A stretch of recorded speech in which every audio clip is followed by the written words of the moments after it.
अस्सलाम वालेकुम वरहमतुल्लाहि वबरकातुहू। तो मैंने सोचा हूँ कुछ एक दिन के मालूमात से एक सीरीज स्टार्ट करूँ जिसका पहला एपिसोड आज रहेगा, वो भी साथ मौलाना के साथ। तो चलो करते हैं पहला एपिसोड स्टार्ट।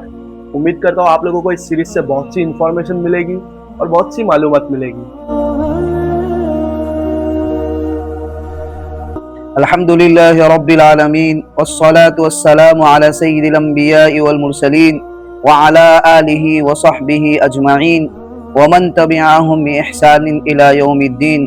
क़ाल अल्लाहु तबारक व तआला इन्ना अरसलनाका शाहिदन व मुबश्शिरन व नज़ीरा। मुअज़्ज़ज़ हाज़िरीन किराम, हम जिस हस्ती का तज़किरा कर रहे हैं वो है हमारे नबी सल्लल्लाहु अलैहि वसल्लम, जो मेरे आपके हम सब के नबी हैं।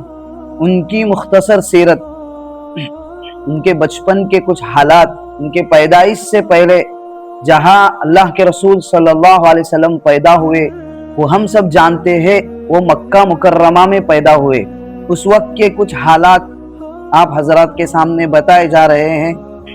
मक्का मुकर्रमा, जिसे मुल्क अरब भी कहा जाता है, कि रसूलुल्लाह सल्लल्लाहु अलैहि वसल्लम जब पैदा हुए तो उस वक्त हर तरफ जहालत थी, लोगों का बुरा हाल था, रसूलों की तालीम भुला बैठे थे, अल्लाह का रास्ता छोड़ चुके थे, अल्लाह के बागी बन गए थे, अपनी मनमानी करते थे, खुदा की बंदगी से निकालकर इंसानों की गुलामी इख्तियार कर ली थी, अपने जैसे आदमियों का हुक्म मानते थे, खानदानों और खानदान भाईचारा रस्म व रिवाज पर चलते थे। हर तरफ कुफ्र व शिर्क का अंधेरा छाया हुआ था। लोग पत्थर, लकड़ी, आटे का बुत बनाकर पूजते। सूरज, चांद, पेड़, पहाड़, नदी, नाले, जानदार, बेजान सबको माबूद बना लिया था। गज जितने आदमी थे इतने बुत बना रखे थे। खुद काबतुल्लाह के अंदर 360 बुत रखे हुए थे। जैसे जी में आता उसके मुताबिक जिंदगी गुजारते थे। बुराइयां बहुत बढ़ गई थी। लोग शराब पीते, जुआ खेलते, सूदी लेन देन करते, चोरी करते, डाका डालते, झूठ बोलते, वादा खिलाफी करते, दूसरों का माल हड़प कर लेते, यतीमों और बेवाओं को सताते, नन्हे नन्हे बच्चियों को जिंदा दफन करते, नाच गाने में मस्त रहते। लड़ाई झगड़ा आम था। छोटी छोटी बातों पर आपस में हमेशा लड़ते झगड़ते रहते। एक दफा दो कबीलों में लड़ाई शुरू हो जाती तो बरसों जारी रहती। 40-40 साल तक लड़ते रहते, एक दूसरे को गुलाम बनाते और बाजारों में बेचा करते। अमन व सुकून, इंसानियत नाम की कोई चीज बाकी नहीं रह गई थी। इसी असना में अल्लाह के रसूल सल्लल्लाहु अलैहि वसल्लम की पैदाइश मक्का में हुई। अल्लाह के रसूल सल्लल्लाहु अलैहि वसल्लम की मुबारक पैदाइश मक्का मुकर्रमा में 12 रबीउल अव्वल मुताबिक माह अप्रैल सना 571 पीर के दिन सुबह सादिक के वक्त हुई। नबी सल्लल्लाहु अलैहि वसल्लम की पैदाइश ऐसे माहौल में हुई कि पूरी दुनिया कुफ्र व शिर्क की तारीकी में छाई हुई थी। इंसान गुमराही में भटक रहे थे। गोया रूहानी तौर पर हर तरफ अंधेरा फैला हुआ था।